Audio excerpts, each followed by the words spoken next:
But what we find here, what's the meaning of life? You want to know what the meaning of life is?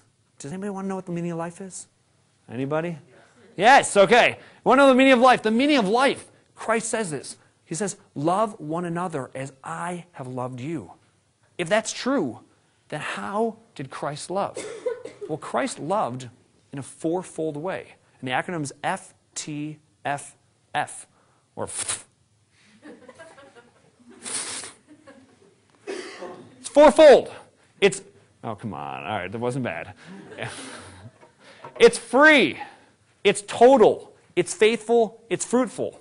Put this in the context of marriage. Free. You know, if somebody comes up and puts a gun to your head, Andrea, and says, marry me, is that free? No? Okay, good. She's saying the right answer here, right? It's not free. Okay? Total. I give myself totally to you, except, you know, my money. You know, you can't have my money. Definitely not. Is that love? No. Faithful. I love you forever, you know, until your bank account runs out. And fruitful. Fruitful. I love you totally, except for that whole fertility stuff, you know. You got to get rid of that, you know. You got to get done with that, because that, you know, that's just not going to do in our relationship. If any of those are lacking, it's not really love. And in a marriage, this is so important. And oftentimes, lust wants to get rid of one aspect of those or all of those. The problem is, love is, the opposite of love is this use. It's lust. It's not hatred, it's lust. And to the extent that we are using others is to the extent that we cannot love.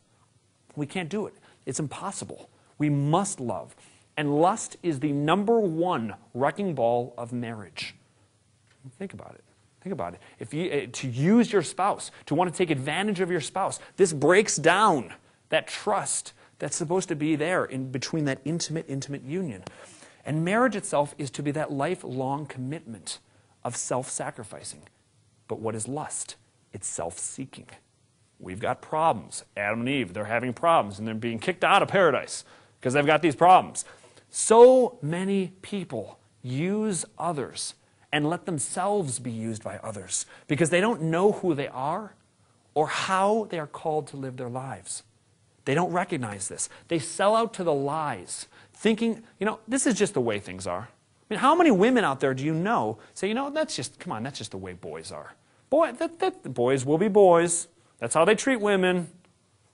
Is that really how, ladies, is that how you want guys to treat you? I mean, ask yourself, in your heart of heart, do you not want somebody to sacrifice for you?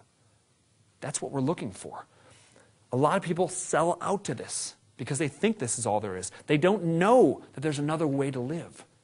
But the good news is that we're not simply stuck to this whole idea of a brokenness in relationship. The good news of the gospel is that Christ is calling each and every one of us to be free from sin. This is the power of the Paschal mystery, of the suffering, the dying, the rising, and the ascension of Jesus Christ. He has the ability to free us from our lusts, the ability to free us from the desire to use other people. You know, we were created to love. We were created in love to give ourselves away in love.